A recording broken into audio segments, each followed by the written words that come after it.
Let's go. Welcome to the Real Kindness Podcast. You have to do your Shavua thing in a second. Yes, let me know when. Right now, you can go. Now? Yeah. Shavua Tov, Shavua Tov, Shavua Tov, Shavua Tov, Shavua Tov. One, Nochamo, odd palm. What? Shavua Tov? No, that's it. We're good. All right. You're going to do Real something. Kindness Podcast. We're good. There's a podcast going on while this is going on. We'll explain. The Rabbi. Thank you for hosting us. Shavua Tov. Appreciate it. Thank you, Shirat David. Yes. Oh my God, you guys are so lucky. Yeah. So I hope over the Shabbat you had an amazing experience of both just soaking in the Shirat David and Efrat community, meeting with your host families and talking to them about some of their wonderful and amazing journeys. And tonight, what we're going to do is... One minute. We have to also shout out to Rav Yaakov Greenberg for an amazing drasha. Everyone was praising it, my wife especially. Loved it. Thank you. Appreciate it. And we just have been so lucky, all of you have been so lucky to really just to get to know this wonderful people who have moved with their families and tried to restart their lives here in Etzion and be an active part. And tonight we're going to be hearing from two people who not only have a journey into Etzion, a journey into Efrat, but also have really just taken this idea of ichpatiyut, this idea of caring about Am Yisrael, caring about the people in Israel, caring about the Jewish people, and one's a rabbi, but they're not rabbis in the classical sense. Definitely not. But they are marbitzim Torah. They are marbitz Jewish values. They're marbitz chesed in this world. So B'ezras Hashem, we have the great schus to hearing from Yosef Aaron and Eliezer. Nachon, that's how you want to be called? Well, Eli Goldsmith. And it's just a tremendous schut. So the way this is just going to work is that I'm going to start with questions that I prepared beforehand, and then after you guys get to know these two amazing people, we'll open the floor to any additional questions. Okay? But before you ask your question, Yes, go ahead. we're going to sing a song. We're going to Okay. sing a niggin. We'll explain why we're doing this later. But yeah. This is a niggin that Rav Shlomo Katz had downloaded when he was in the Shuva Junction, when he went to go visit over there. It's an amazing song. It's a great song. You guys You'll be might- hearing about it soon. If you guys haven't heard it, it's pretty catchy. You can sing along, you can hum along, whatever you guys want. All right, ready? Okay. Either way. Shuva Hashem Hashem Yitzeinu Gafikim Ba'negev. Shuva Hashem Hashem Yitzeinu Gafikim Ba'negev. Shuva Hashem Hashem Yitzeinu Gafikim Ba'negev.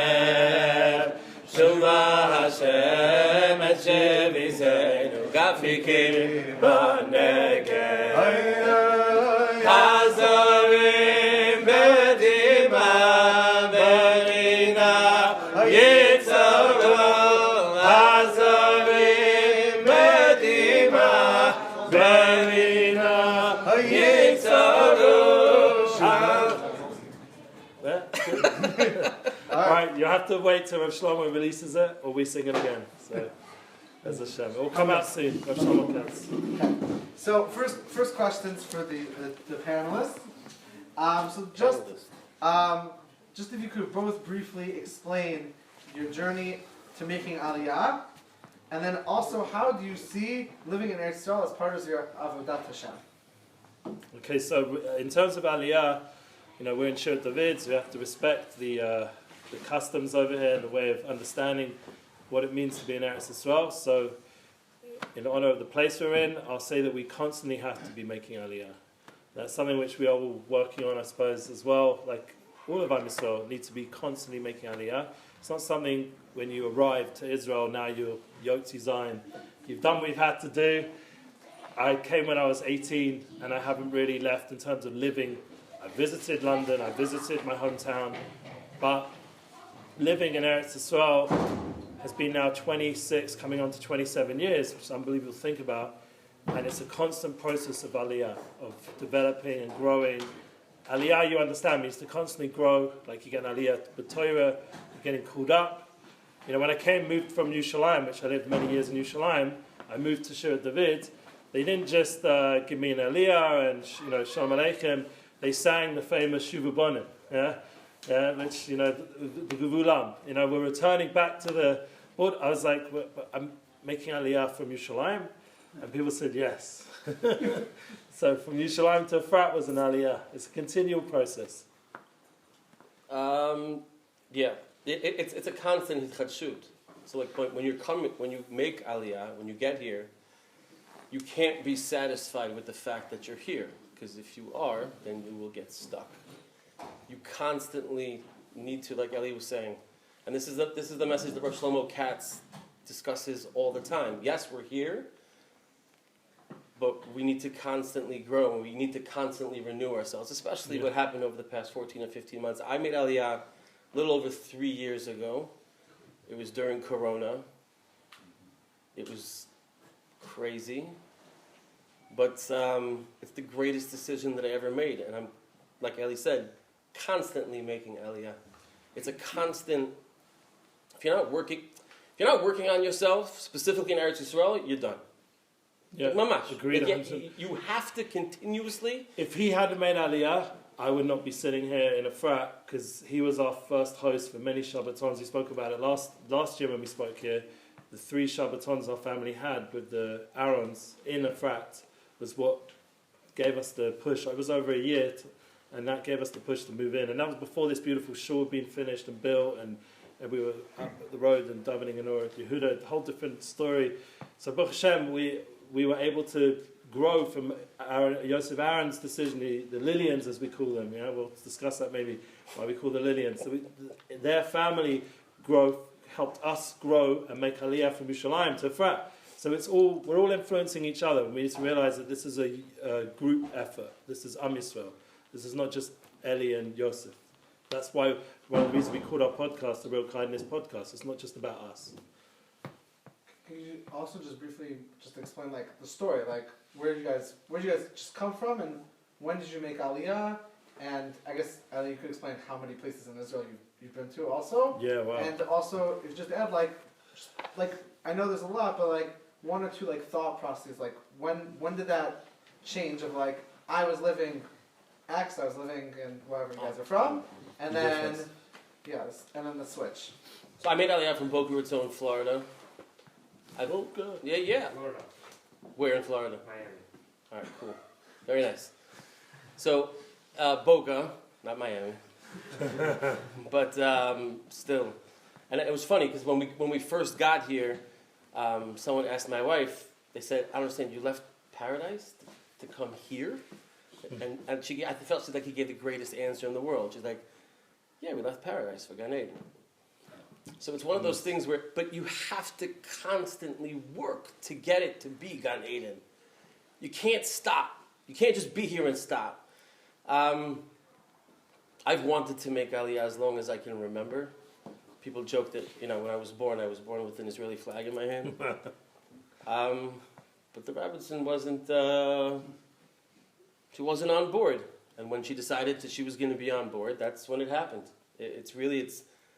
It's that simple. And was there something that just switched, or? In her? Yeah. So did you talk about it? Was there something that? So I came on a pilot trip in 2015, and when I came back home, I felt like one of the Meraglim, because I was like, I don't want to be here. I don't want to come. It's not the Eretz Yisrael that I remembered. The last time I was in Israel prior to 2015 was my honeymoon in 2013. We went to Eilat. We were in Eilat for 10 days, and then prior to that, it was when I was in my yeshiva at BMT with Rav Ryan. And I came in 2015. I was like, this is not Eretz Yisrael. This is not what I remember. I don't want to be here. Then I came back in August of 2019, right before Corona, right? And I fell in love with Eretz Yisrael again. And I came home, and my wife saw that I was flying high. It's like, what happened? I'm like, I don't know. Israel's awesome. It's like, but 4 years ago, I'm like, I don't know. I can't explain it. I don't know. It's where we need to be. And I kind of left it. And when Corona hit, and the whole balagan was happening in America that summer with the riots and the Meshuggah, whatever. She's like, all right, we need to get out of here. But for me, it was just like, okay, great, I'm coming home. And that's it's home. It's where we belong. It's where we need to be. It's where we should be. It's where we should be living. It's home. Yeah, and thank God he did, because we're here now. So, Baruch Hashem, so I came in the 90s, actually. That's how long ago. End of the 90s, 98.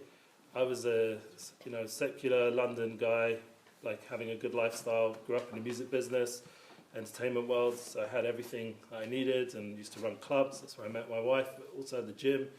So I was coming from a very secular world, very non-Zionistic background, very pro-British. And so how I got to Eretz Yisrael was a big miracle. The fact that I made it here was also to do with my wife's twin brother who came here, and also just the feeling I needed to explore my tradition. The big question that stood out in my mind as a teenager in secular London was, why am I Jewish? Why am I Jewish? What's this Holocaust? What's these people that I'm connected with? I don't really know much about my Masorah or anything. I didn't even know that word Masorah. And I had to really explore and search, and the best place to do it would be in Eretz Yisrael. And once I came here at 18, I was in university. By 19, I was already in Yeshiva. Maybe even just before 19, I was already in Yeshiva. And then 20, I was already fully engaged here. 21, I was married already. And 22, I was already fully part. And in terms of the amount of places I've lived, I mean, my wife and I, we've done a real sivuv of Yerushalayim and Beit Shemesh, Beitar, now Efrat. But within Yerushalayim, there was at least around 7 moves. And it took a while to really find our place. And thank God, I really appreciate it, because I really met beautiful communities all around. And I feel welcome if I go to Beit Shemesh, Beitar. It's a very different scene over there, but I've still got friends. One of them even works over here in Money Changer, Yossi. That's your guy? Yeah, he's one of my old boys. So I love Yossi. He's also connected to my Hasidus. I'm part of the Talmud Rebbe, which was also a journey, finding my journey with Rebbes and Tzaddikim, and I very much appreciate that's the Hasidische Zach. The Kalav Rebbe got me this stromal. So how I got that's a whole story, how we got connected, and he was from the Holocaust. So I feel very blessed that I've met a lot of holy people, a lot of good people, and Efrat for me was a big climax because the community is so strong, and that I wasn't experiencing fully elsewhere. Each time where I was, no judgment on those places, it just wasn't coming together for us personally. And by Hanukkah, we're going to just be moving just up the roads, because right now we're quite far in Dekel. So we'll be able to, Baruch Hashem, we'll be able to host more and be even more involved than we've been able to these past 2 years.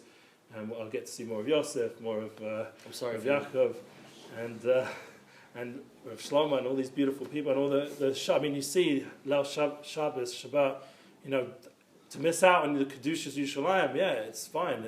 Yerushalayim's awesome, but there's no Kabbalah Shabbos like we had here last night in Shirat David, and just appreciate all the blessings that this place has brought for Am Yisrael. And there's a lot of light coming out of this place, a lot of good friends and new friends and old friends, and it's an amazing opportunity. But Aliyah, once again, is not just something it's a continual process, and it grows as you grow with other people around you. And we need to realize that we're all together in this. This is not a lonely journey. And for example, my son, who we'll probably get to, but he's in the army. I might as well say it now. Yeah, yeah. He's been fighting since he finished his training Yom Kippur 2023, and then Simchas Torah he was already heading out to fight, and he's been in Gaza for 11 months, Gaza, and he became a negavist during his time in Gaza because the other negavists got injured. So now, it's intense to think about, but after 5 more missions in Lebanon and a whole week last week in Syria as they call it, Syria, and now tonight we just got the message we weren't able to do Bikkur Horim because it was on Shabbat, unfortunately, so we won't be able to see him, and he's heading out on a mission as the front negavist. So we have to all give extra tefillas for Barchis Ben Masha, like this is a current thing, ultimate Mesiras Nefesh for the soldiers and all the soldiers we need to have in mind constantly, and that's been a real game changer, and being part of a frat has helped so much with that. You can imagine as a father, it's not easy, yeah? And the footage I've seen, because he has a GoPro DJI thing, and what you see on the news, he's experiencing, but even way more than the news can capture. And it's amazing. They're amazing young men, and they're constantly fighting for us. He's only 20, so having this community has just been a big saver for me personally. My wife, just having the support. Could it be more? Yeah, everyone can support each other more, and that's once again Aliyah. We're all growing, So do think about more the soldiers. Do think about parents of soldiers. And that's where we're going to get to what Yosef does and how we can actually do something about it. Yeah, amazing. We should wish your son much tzlacha. Amen. Amen.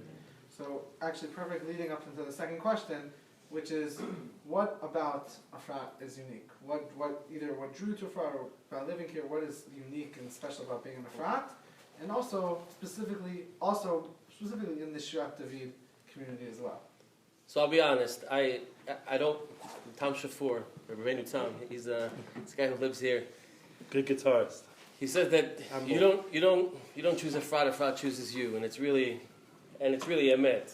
Like it really did work out in that way. Well, our family was looking for something specific. We didn't necessarily find exactly what we were looking for, but overall, we felt like Efrat was the right place for us. We made Aliyah. My boys were 16 and 13, so they were older. So we wanted an Anglo area where they would feel comfortable and they'd have a soft landing spot. But I think even on a deeper level. So this week's parasha, Parashat Vayishlach, was my bar mitzvah parasha, and it's just so apropos that I got Aliyah Shishi this week or today, because that's the first time that Efrat is mentioned in the Torah, right? It's the first time. I think it's Perek Lamed Hey Pasuk Tet Zayin, if I'm not mistaken. And my bar mitzvah, when I read the Torah, I read up until Shishi. So it's almost like it's one of those things where, all right, you'll read up until Shishi, but you'll live out the rest in Efrat. So it's just, I don't know, maybe it's my own crazy machshavot, but That's beautiful. But Efrat's an amazing place for so many different reasons. I think where I came from, I was living in East Boca, and it was like a Chafetz Chaim type community, but very, very warm. And there were like 4 or 5, 6 families that were like known to be awesome families. It's like, I wonder if we're going to get that, when we come to Efrat. And we actually have friends who are here for Shabbat from our old community. And we came out of shul on Friday night, and the wife looked at me and she said, Efrat's East Boca on steroids. Like, mamash. And I've used that term before. And every family here, each family is great in something, but each family is just as great as the next. And there's just so much chesed. We came during Corona. We got off the bus. There were 20 people waiting for me. Majority of them who I didn't know, in front of my house. When I got off the bus, they're singing V'shavu Banim. Like, that's it's a community, and it's a family, and it's amazing. What are some of the perks that living here? I think one of the greatest perks is, and it's so underrated, Rav Shlomo Katz is such a superstar and rock star in so many different ways. Forget about all the Torah that he knows, and he has the ability. It's amazing. We were sitting there in the Meishalach Shirat this morning, saying, "Yeah, we learned this 3 years ago, but I wanted to do it dafka because of this specific." Like, his memory is unbelievable, and he has this gift where when he's talking to you, nobody else in the world matters. Like, there's no one else around. It's a gift that he has. Just like one small little thing. It's not small, it was huge, but about a month ago, 3 weeks ago, it was Rav Shlomo Carlbach's yahrzeit. And Rav Shlomo Katz is very close to Hanan Ben Ari. And Hanan Ben Ari showed up at Rav Shlomo's house for a little tish or whatever. Yeah, we all get just messages in our WhatsApp come around. Yeah. It's like 8 o'clock at night. I think I was in my pajamas. 11 p.m. at night. Yeah. Literally, 10 p.m. He said come at 10. He showed up at 11. And we're just sitting there. We're just jamming with Hanan Ben Ari. He was there till 3 a.m. So The concert went till 3 a.m. It's And it wasn't. It was like better than a concert. It was intimate. Yeah, it was like these guys don't remember. You guys are too young, but like MTV Live. Yeah, unplugged. But I think unplugged. Yeah. Right? It was one of those things. But also, Do you guys know who Hanan Ben Ari is? Yeah. Okay, just making sure. Yeah. You must. If you don't, you must leave now. No. I'm joking. Not really. But no, it's just. But Efrat in general, you have this kollel, you have this shul, you have whatever you need here. You have ruchniut, you have gashmiut, you have chesed, you have just community, you have love, you have growth, and I think that's the biggest thing. And it's a community that's tight knit, and it's a community that is constantly looking to grow, and that's something that I don't think you can. Be'ezrat Hashem is like that in many places in Eretz Yisrael and throughout the world, but here specifically, I feel like it's a special place for those reasons. Yep, I agree with everything Yosef Aaron just said, so I'm not going to repeat it. Me personally, as I said, I grew up in the entertainment world, music world, so to channel that sort of VIP, stardom, music experience that I grew up with and got to meet all the greats and be at the greatest events in history, and so have that background and then come to Israel and then you listen to, I don't know if you realize how, like, I'm not going to say something not good, but it wasn't great Jewish music back then in the 90s. Like, it was okay, but if you're coming from a secular music world into the Jewish world and the guys on the keyboard, and you're like, oh my gosh, this is, how am I going to survive musically over here?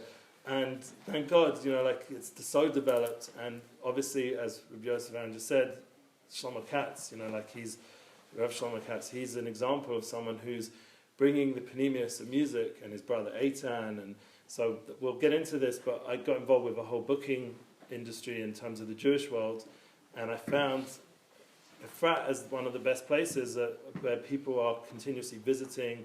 Like, we'll just turn up for Shachris, and Eitan Katz is davening like a few rows over, and the other day some big Rabbonim walk in from Miami, Rav from Goldberg, and people you want to know, or just wandering into the shul, and this constant experience of meeting special people, because I don't think it's just about music, it's also about speakers, creatives, rabbis, people who can really inspire, because I didn't want to come to Israel and just be like, as the rabbi said here, not a regular sort of classical person. Like, I wanted to be much more than that. Like, I feel like just, not putting down that world, but just being a traditional sort of teacher, and it's very respectful, but coming from a world where there was so much impact, I wanted to be able to be part of how we can change the world. As I said, my family put on Live Aid, and if you know what that is, it was the biggest music event in history, and the impact is still felt till today. In fact, they just released a song from that time, with Ed Sheeran and other famous musicians are in the song, Bono, all these people, big people in that world. The legacy continues. How can I contribute from my background and my personality and make an impact on the world? And that's, you need a community. You need a place. You can't do it by yourself. That's the point. You need to have people that understand your vision, and in this community I get a lot of validation of who I am, and it really empowers me much more to keep going in my larger vision of what I hope for Am Yisrael, a unity experience, etc. Amazing. Now comes the other side. What are some of the difficulties of living in Eretz Yisrael and also living in Efrat?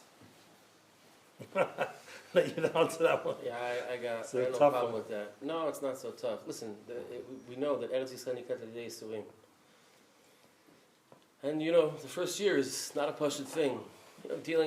When you come from America and there are certain things that you're just accustomed to, and just the way bureaucracy works or whatever it may be, or services or customer service or whatever it may be, that's a very simple thing. And I'm going to say something right now that's not politically correct, so I'm going to apologize in advance. Or not really, but I have to say that. One of the difficult things about living in a Fox is that we live next to a bunch of cockroaches. And it's one of those things where there's Torah about these things. Like, there are things that B'ezrat Hashem, when we have a government that understands the needs of the people, and the government should be as focused as our actual Malachei HaSharet are, our soldiers that are on the front lines doing what needs to be done. Now, don't get me wrong. I think the man who's in charge right now is the best person we have possible. I really don't want to get into a political thing, but at the end of the day, there are people in this country that don't belong here, and that makes it difficult for the ones that do. And that's probably my biggest issue. That would be, for example, they'll work in Efrat the way they shouldn't be. Yeah, that's like the Maisa. No, they shouldn't be in Eretz Yisrael. No, but I'm just saying the Maisa, like in terms of Efrat. Well, that's Like a a daily. that's a given. Yeah, they shouldn't be coming here. They shouldn't be working here. Because they've been allowed back in. For a while, they weren't allowed to work. But that's a symptomatic thing that whatever. That's a lesser problem than what the bigger problem actually is. And the Torah talks about it. Get a toshav, you leave peacefully, or what we're doing in Gaza and Lebanon. It's really simple. It's mamash simple. It's not a complicated thing. And when we follow the Torah, and if we follow the Torah the way that we're supposed to, then it becomes a lot simpler. But L'tzarenu, our leadership doesn't have the same mentality and doesn't have the same mindset. How does that affect you personally? That's what I want to know. Because remember, we like to do podcasts. We like to actually talk. So how do you feel about it? Like, because I know that's for like the but like when I know my son, he comes out of Gaza and he hears workers next door speaking in Arabic. He's triggered because they've just like been fighting with him, and now that same sort of energy and voice is next door building a house. It's very hard for him. Yeah, like it's a real thing. You know, so how does it affect you personally? I don't think I can really say it. Publicly? Yeah. Okay, that's fair. You have to get to know Yosef to find out the real inner reason for Baruch Hashem. So I would say living in Israel and living in Efrat, very similar issues, like the fact that the government and the general character of Israel has not yet understood its spiritual purpose is very frustrating, and it affects your daily experience in terms of trying to build a business, trying to, anything you want to do here, you're going to have to face up to the fact that it's not the ideal system. They're not Balei Chasodim, they're not here to help you like on a daily basis. They're here to make sure you do what they want and what they need, and it's a little bit painful to see people treat each other that way, and it creates a whole culture that's not, it's not the ideal culture.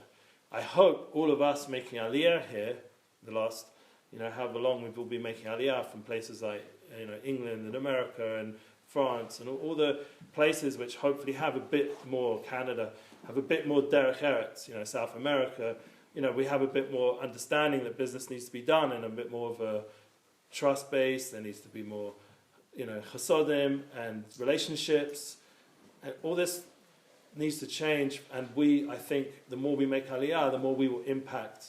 I think it's a very slow process as of now, but also the fact that with what we've gone through now with this war has changed the whole nature of the experience. My own son has changed. He's been forced to grow up in a crazy way, and that's impacted our family, and I'm sure all the other families and people that have, God forbid, gone through tragedies. We're very, in pain people. We have a lot of pain and a lot of tragedy, a lot of suffering that we're dealing with and facing with daily, and that is difficult to process and to manage. But the beautiful thing is, once again, we're doing it as a family. That's the difference. So that's the comfort. And we're doing it in our home rather than outside somewhere else. And so even though there are things like Yosef brought up that we really urgently need to fix because it's endangering our people, literally, putting our lives at risk, having this previous situation and allowing it to come back, God forbid. But we do have to change, and I think all of us need to take on that responsibility to be the change and to influence our surroundings and bring more good-natured, good people who have impact to the infrastructure of Israel, and that will improve our experience in a way we can't even imagine. I want to say one more thing, and it's this week's parasha as well, right? So, yeah. The one event in the Torah that most resembled, to a certain extent, what happened on Shabbat Simchat Torah was the story with Dinah, right? Dinah and Shechem. And I want you guys to do some homework. Go back and take a look at what the Rambam says on that story, and what the Ramban says on that story, and what the Gur Aryeh says on that story. When we live our lives according to the Torah, it becomes a lot simpler. Just do it for yourselves. I didn't say it. Just go and look. You guys are learned boys. Yeah. Go, take a look, and you'll see. And you'll see exactly what I'm referring to and why I said what I said. So right here, Rosh Shlomo quoted a rabbi to the Machon, because the Rav Yaakov's part of the Machon's Mirror to Aretz. And he gives a private shir. I don't know if this is public, but I'm going to throw in something. He mentioned the name of a Rav who does exactly what you said, but takes it even further. His name's Rav Yosef Mizrahi. So he'll say, I'm not saying this. It's in the Torah itself. And that's the point. Meaning, but that's don't blame anyone for saying the truth. It's emet. The truth needs to be said, and it's quite a strong approach, but the truth needs to be known. Yeah. Was that shir given last year? It was here, just like a week ago or something. He mentioned, Yossi Maki mentioned Motta Frank that year. Oh, I think I missed that. I no, it's not like I think I actually happened to miss that shir. Yeah, it was a special one. I was like, I don't remember that. Yeah. Oh, wow. Amazing. Thank you. Okay, so now we're going to ask one question to each of you. Just to go into more specifics about what makes you amazing people. So first for Ellie. Ellie, would you care to explain to us what is, one, Unity music, or Uni bookings, right? Yeah. Uni bookings. What is the Midnight Rabbi? And then also, I guess it's like encompassing those two questions, how do you use your unique skills and upbringing to inspire Am Yisrael to reach out to Jews? So I'm very happy Rabbi Yaakov brought this up, because I've been working on this. We met originally through Rav Shalom Moresh, so I was helping him share his Amunah Global, and Rabbi Yosef wandered in a few times to come meet with him, and that's how we became connected originally. So I've been working in the space of speakers and rabbis, and before that I was involved with charity that did big events, and I worked for Yeshivat Ashreinu, if you know who they are. And the first year when it opened up, Yeshivat Ashreinu, they brought in a lot of musicians. And I was already online connected to a lot of people like Nissim Black when he was converting, or I'd even before that, how I found out Nissim Black was I was helping a guy called Shine Poe. He didn't even become Jewish in the end, or maybe he did, but he didn't. I don't know. He's now trying to be the PM of Belize, funny enough. And he just put out a documentary on hula. I could even be in it. But the point is, I don't know, hopefully not. Anyway, the point is that I was coming from that space of being online and being involved with musicians, and even when I was in yeshiva, I used to do kumzits. I didn't, like I said, I didn't come to Israel just to be a quiet yeshiva bocher. I made events. I wanted people to get inspired, and I had kumzits all the time in my time of yeshiva. When I left, apparently they stopped happening. Anyway, I carried it on throughout, and I made events for the yeshiva world, and we did a few big band events back in the day. We had 1,000 people at the Great Synagogue, and people like the Solomon Brothers in a different Gilgal were there, and other famous guys you probably heard about, and like Laser Lloyd, other people. Anyway, the point was I was very involved in that space. But what I wanted to do was to take it to a new level when I stopped with Rav Osh, and I was even thinking about it way before, this concept of unity booking. Nissim Black always used to tell me when he asked me to be his manager and eventually his booking agent, he said to me, can you create an agency or something? So I'll be one of your artists, but you're not only relying on me to be your main guy. There's lots of people. And I said, yeah, I think I will. And he has a lot of people around him that I also represent, and plus it grew into speakers and creatives and comedians and all kinds of different mentalists, all the different spaces of entertainment that there are in the Jewish world, in a kosher way, obviously. And the point was they were all inspirational people who were role models. One of them, I did a big event, Rudy Rochman, in England not so long ago, and that was packed. My family went, so that was very inspiring for me to know that I was able to influence my family in London to hear someone who's more towards our wavelength than someone they would hear generally in London. And they all went to the event, and it was a big success. There's been so many things that I've been involved with over the years. Just helping a friend of mine, he made a huge wedding in Amsterdam and bringing Alex Clare, 18 Cats, the whole band, bringing the whole Shirat choir, working with singers so seeing the effect that music has and unity being my goal, as you've sort of come up with, and it has to be unity based on truth, like Yosef's saying. So the idea, we have to find people who are truthful people to represent and put them out there more and more and more. Like we just did an event with Nissim Black in Tel Aviv. This was Thursday night, and he's speaking to all these Tel Avivi guys, and he's telling the truth. He's not going to change it for them. He's going to tell his journey and his truth and his message, and he's going to be Nissan Black. He's not. These are real people, authentic people. And one of the problems in politics is they're always like trying to please everyone, or even it can happen even in yeshivas, you're trying to please the crowd. We're not trying to please the crowd. We're trying to inspire the crowd to change, and that takes a bit of strength and inner strength and understanding who you are. So all these people have that. Unity Bookings is the name of the company, and Unity Music, bringing unity through music, is the goal. And to explain the other name, Midnight Rabbi, that came about as a different time period where I was 5 years on the streets of Yerushalayim helping teenagers at risk, and ended up also in Telstein as well around that time. And it was an amazing experience being up all night with kids and helping them and learning with them and keeping in touch with them. I'm still connected to many of them. And when I've travelled to America, they've taken me out for lunch because we're still in contact, and seen a lot of payers come out for it, and from them, from myself. And the idea is being Moshe Nefesh Am Yisrael, which is what we're going to hear a bit about from Yosef in a minute. Really going out there and giving time, going out, not sleeping at night, not being fully available for the family, which was my wife's Mesiras Nefesh, so she gets the most credit for all that. Imagine we had little kids. We're talking about a family of 6 kids. And I was up all night, every night, for about 5 years. Yeah? And then not only that, I'd bring them all back for Shabbos, a whole crew of them. So my wife now has to cook for them all. And it was just endless, just giving and caring and connecting. And Baruch Hashem, I feel that was one of the best times of my life. And I feel very grateful that I was able to do that in Yerushalayim and touch on many souls. Before we move on, could you just share us one or two stories that from either side, from either Midnight Rabbi or Unity Bookings, that just encapsulate? Okay, so one, I want to say that the story that really changed my life, I would say, was seeing the impact. So I'm trying to think of a story that really there's so many stories, so many things I've done, and I didn't really think of one specific. I would say that just sometimes the Mesiras Nefesh that you have to have, for example, traveling with Nissan Black when I was on tour with him, was very, very powerful. Going from city to city, we traveled 1 week, 3 times over the Atlantic.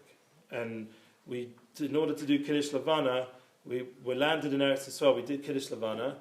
We then went to perform in Ramat Gan, and literally after that event, we went back to the airport and got on the plane. Now, his wife had just had a baby that week. We didn't even, after getting off the plane and getting back on the plane, we didn't even go see her. We didn't get out of Ramat Gan other than the airport. And we went straight back. We ended up in Miami for Purim. And the rabbi I'm still connected with. And, he has a big shul there in Miami. And he still talks to me about his kids and stuff. And just the impact. I meet people still that remember that Purim. And the event that Nissan performed, and me personally being the manager, schlepping him out of bed, making sure we make these flights and making it back in time for a bris, which he had Erev Shabbos that same week. And the weekend before, we just performed Times Square for C-Teen, and we were still recovering from that whole Chabad experience, and we'd already done an event in Israel, and then we're back in Miami, and then we're back in Israel, and just that constant Mesiras Nefesh on the planes, and just reminding yourself that you're not about you. It's not just about what's comfortable for you. You're thinking about these communities, and they're wanting inspiration. They're wanting encouragement. And right now, so I don't have to travel as much. Me going to Tel Aviv is an unusual thing. Usually I don't go out so much anymore to the events unless they need me or some reason, or it's more local. But because I can coordinate a lot of things just by being here. And what does that enable me now? Enables me, Baruch Hashem, to be more available for my family, which has become more of a priority. Because I really do believe that the key to success and really impacting on yourselves to make sure you have good shalom bayis and good hinuch. That's where you've got to find your soulmate, you've got to build a home, and remember that's really the priority at the end of it all. And that will give you the biggest strength to really impact. So that's my hope and praise that by us becoming more unified in our homes, we'll have more ability to unify as a people. And Yosef. Yes. So why don't you explain to us what is Meals for Heroes, Just One Chesed, and how did it start? Be kind. Where did it start? Where's it going? And where do you project it to be in the future?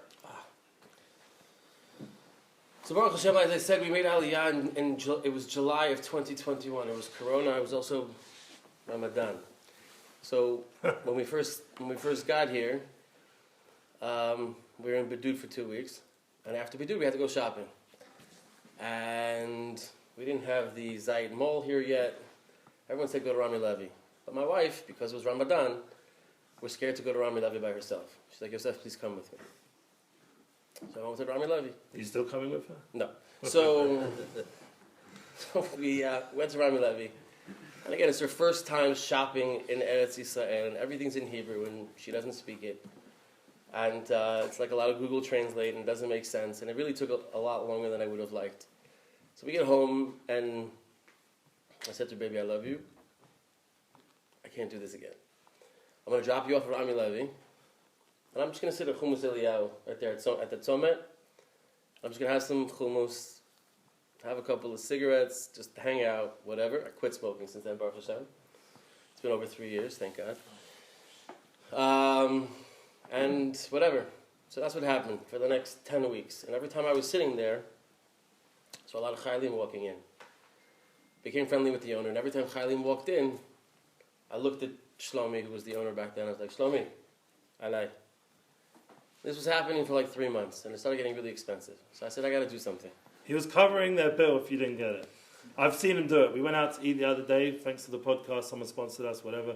So we went out to eat, and there was a whole bunch of soldiers walked in, and his wife sees, oh, here we go. And within a short moment, he's gone to the waitress. The whole meal, all their meals are covered, you know. And it wasn't a cheap. It was Rosa. You know, Rosa's not like, it wasn't like hummus Eliyahu or something. It was a higher level. Anyway. Sorry. I tried to create my own non-for-profit, and the bureaucracy here in Eretz Yisrael is worse than it is in America, thank God. So that didn't work out. Then I was in contact with another organization trying to do something, and we were going back and forth as to how it would work for 8 months, and then they finally said, you know what, we can't do it. So I finally went to Jerry Latinik, who's a hidden tzaddik, and he's the CEO of Just One Chesed. He also happens to be family through marriage. And I said, this is what I want to do. He's like, it's not necessarily the Just One Chesed model, but raise funds and we'll make it happen. So in about 4 weeks, I raised $35,000. And I said, great, now we can open up, we can do this for a year. I think they paid for the merch. So we started February 1st of 2023. So before the war actually started, anytime any chayal in uniform sat down to eat at Chumus Eliyahu, it was limited to 10 meals a day, but they ate for free. And then I went to America for my niece's wedding. Went to go see my former boss, told him what I was doing, brought me a check for $25,000. So we added a second restaurant right after Pesach. And then we added a third restaurant literally right before Shiva Asar B'Tammuz. And then the war happened. And I literally became the food delivery guy for the Chayalim in Gush Etzion. Whether it was Chatmar Etzion, or it was Karmei Tzur, it was Tzur Hadassah, it was Panorama, Heradion, whatever. I would get phone calls, we just got out of Jenin, we just got out of Husam, we just got out of here, we just got out of there, we want burger spar, we want sushi, we want pizza, we want whatever. Can you help us? Long story short, since February of 23, February 23, we just hit the 50,000 meal mark. I've done... Come on guys, let's give a clap.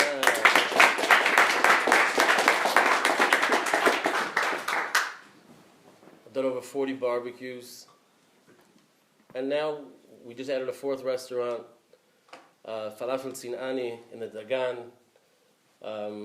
Right there next to Siftach. It's the fourth place that when they go to sit down and good eat, falafel, they eat for free. Beautiful view as well. So during the time, I had a business in Florida. I had a liquidation business. I had a medical supply business.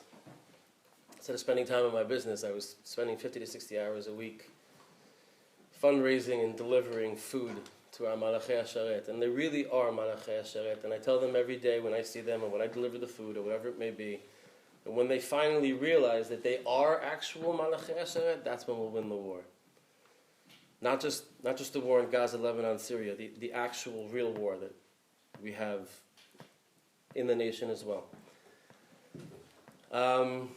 Just One Chesed, since the beginning of the war, has given out over $7 million worth of aid, over 4,500 bulletproof vests, over 1,000 helmets, 30 drones. We're an organization that really just tries to create a movement of chesed.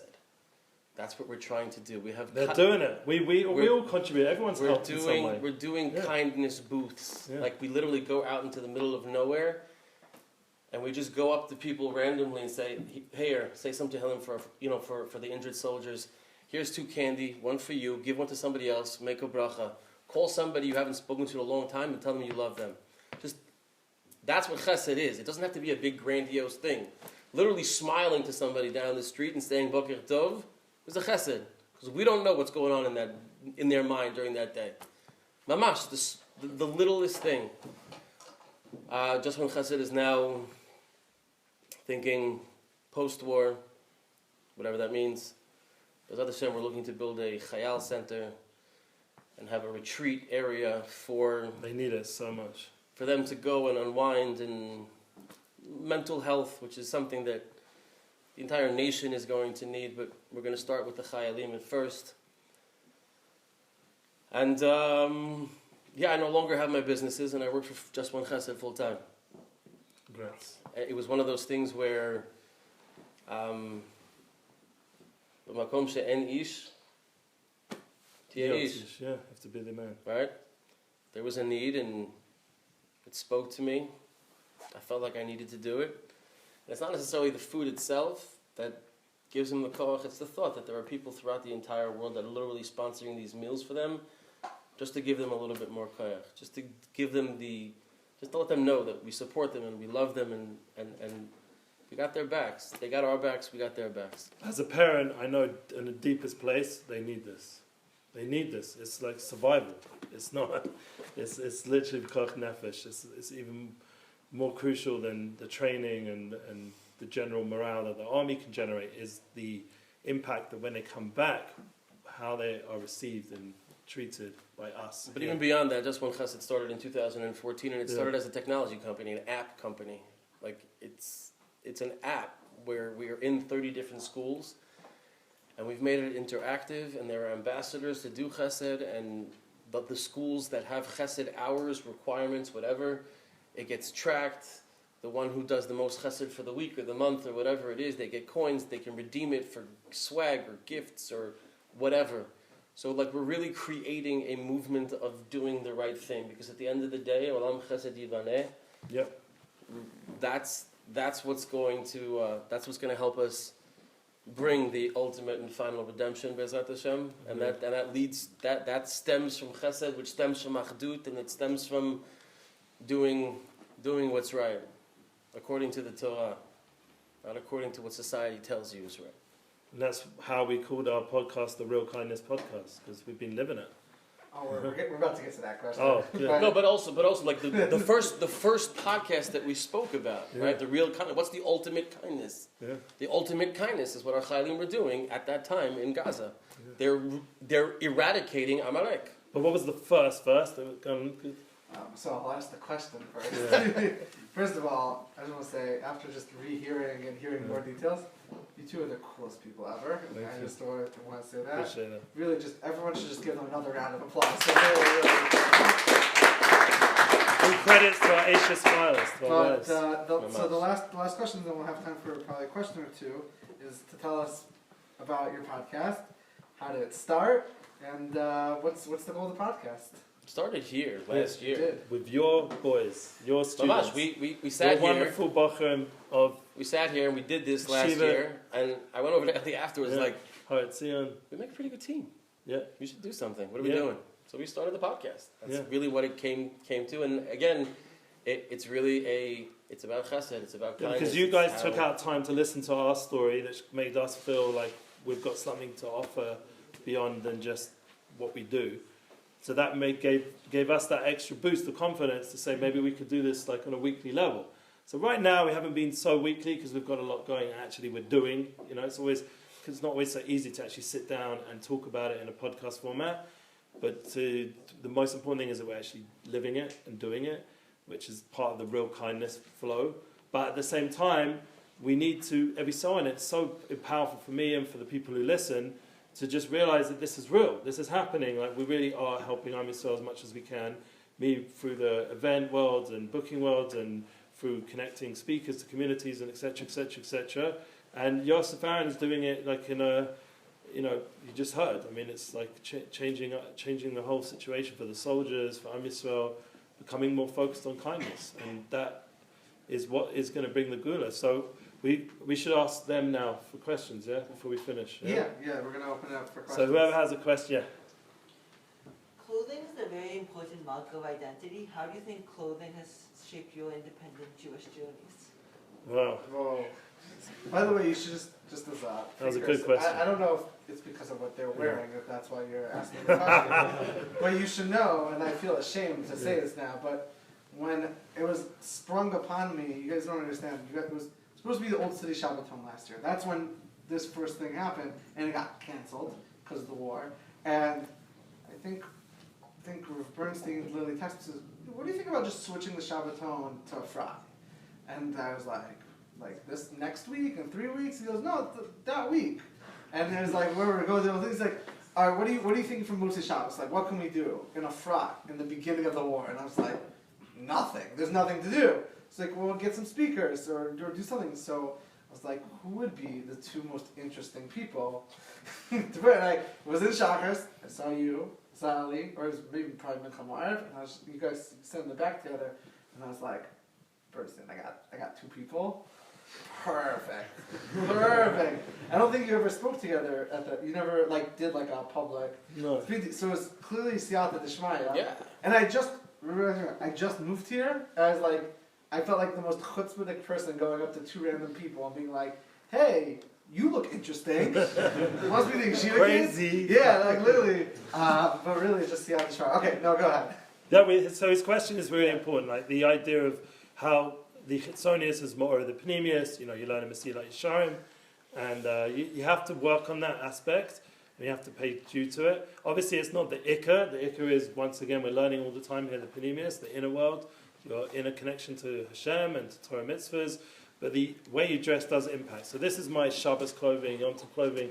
During the week, I'm more with the swag and the baseball caps and stuff personally, and Yosef is more in his sort of jacket, army style, getting out, doing stuff. Tachlis. This is my bag at Shabbat. Yeah, I'll tell you the story. We were living in Boca, and my parents were coming to us for Sukkot, and friends of theirs got stuck in Boca. They were supposed to go back to New York. They couldn't go back. My dad's like, "Can they come for Sukkot too?" I'm like, "Sure." So they came. They stayed by us for Sukkot.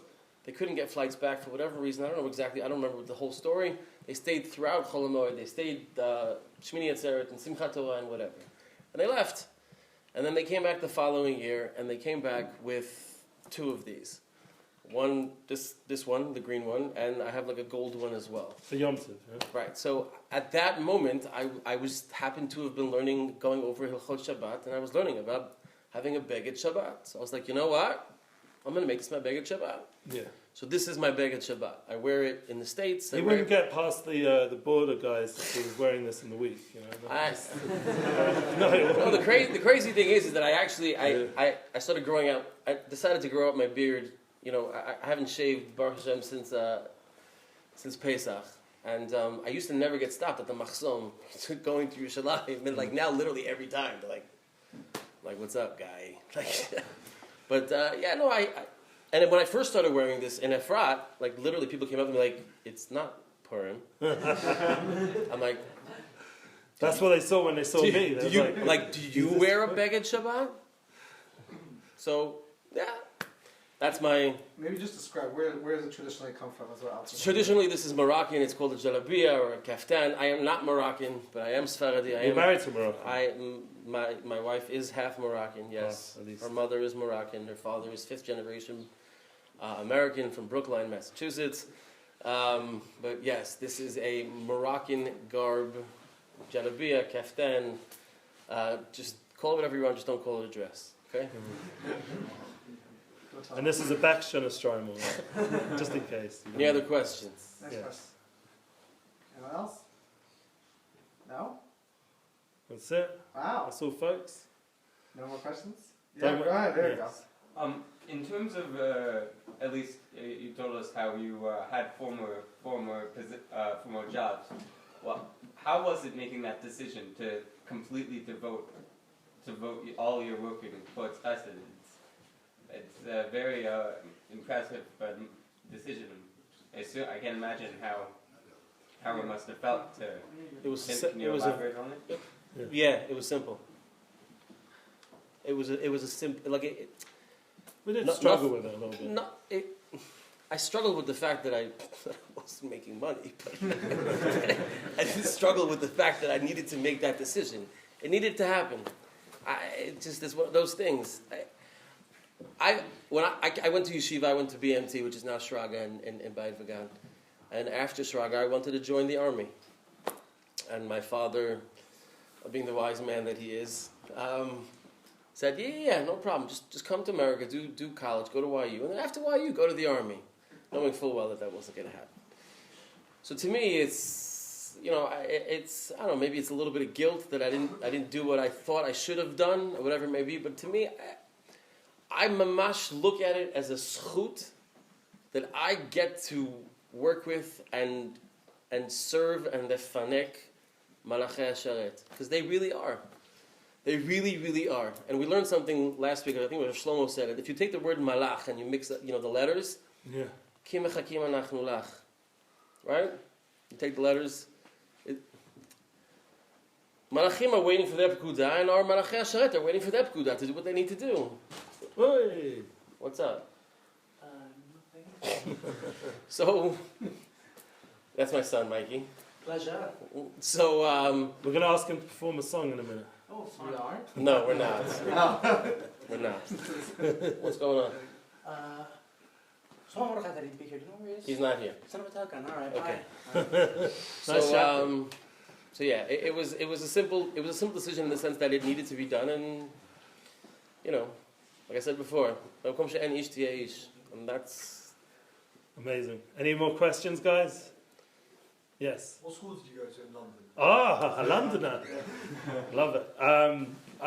It's crazy, because if you go back to my history, it's pretty beyond words that I made it out of there. Because I went to Edgware School, which is a real state school, council estate.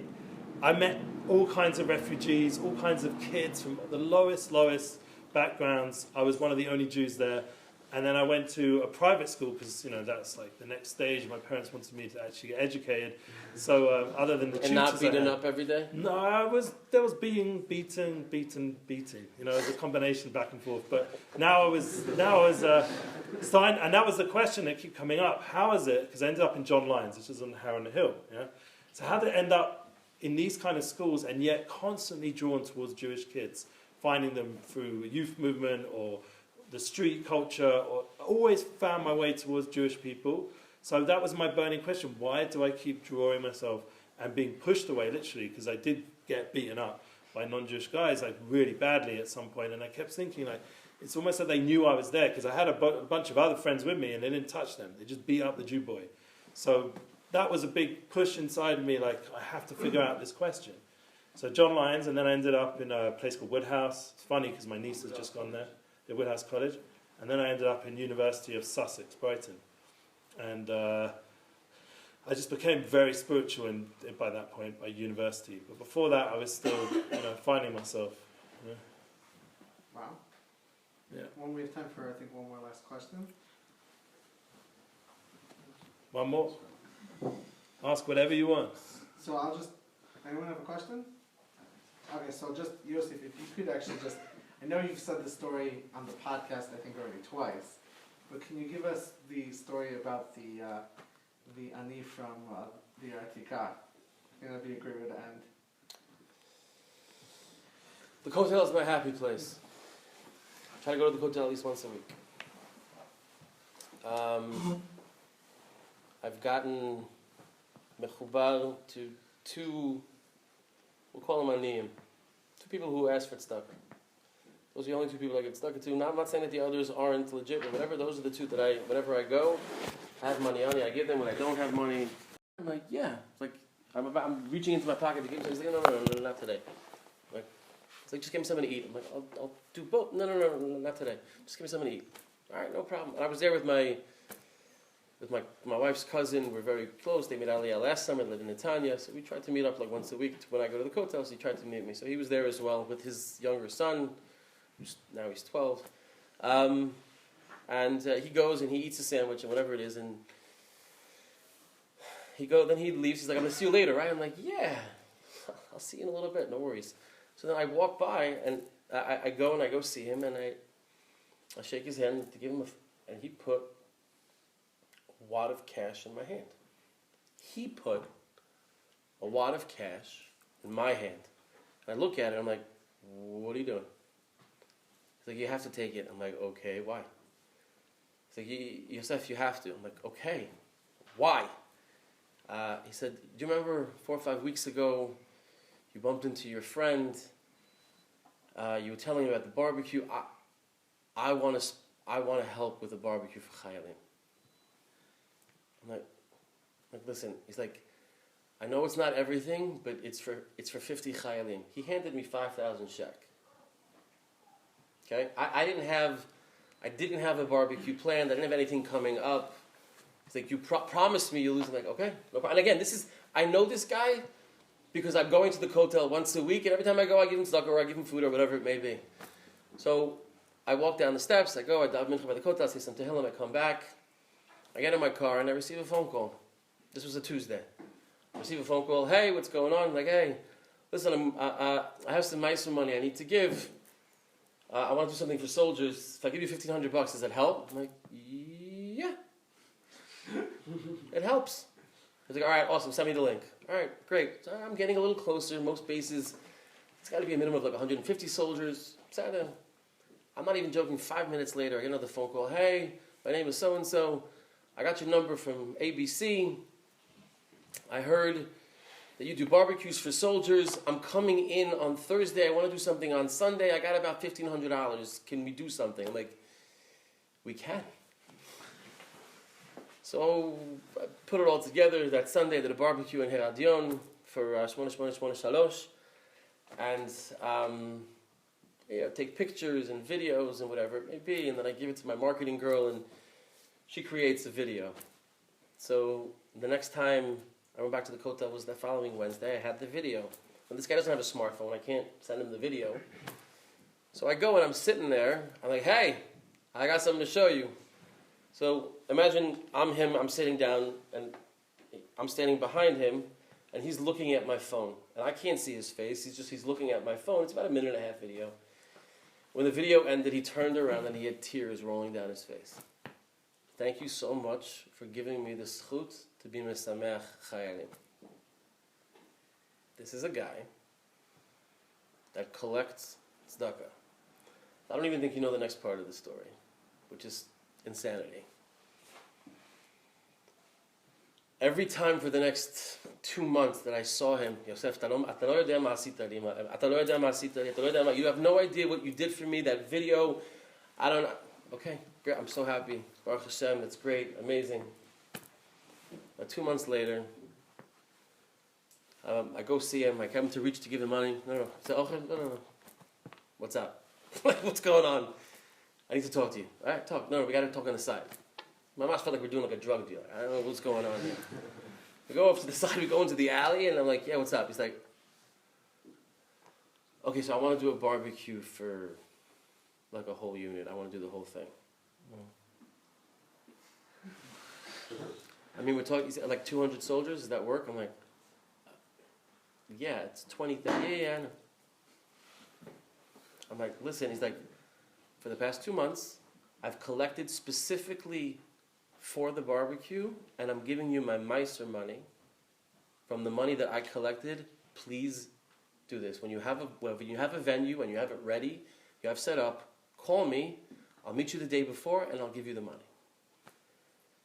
That's exactly what happened. The day of, the day to pick up the thing, I call him up. Like, all right, I'll meet you at so-and-so. We're doing the barbecue the next day. He's like, okay, great. 5 minutes before I'm supposed to be there, he calls me up, frantic. Oh my God, Yosef, I don't know what happened. What? Makara. I only have 19,200. Can you? I'm like,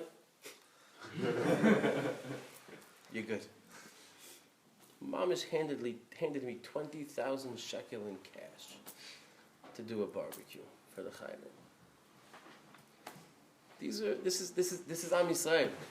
Now that's these types of things are what give me koach to keep going and keep doing, because it's not simple. You know, going from having your own business and doing what you were doing and you know. Let's give a bracha to him because I've got to bounce. So, okay. So I want to give you all a bracha. I'm a Kohen, and I'm in the merit of Yosef and all the amazing chasodim. Everyone here, you've got to think about it. We asked this last year as well. What can you do to make an impact? What can you do as a kindness, even within your yeshiva dorms, to each other as friends, to the rabbis' families? If you know soldiers going through stuff, if you want to get involved with Just One Chesed, you want to get involved more with Shirat David or the Unity bookings, whatever way you can impact, think about it. Actually make a haklata, make a decision and do something about it, because it's not just about thinking, it's about doing. And with that, you will be blessed with everything you need to be able to make aliyah in a good time. Amen. And with your family and with your friends. And we should be zocher, all of us, to the Gula Shlema and the merit of all these kind of diburim and chasodim, zocher to Mashiach Sekenu B'mhei V'meinu. Amen. Amen. Thank you again for having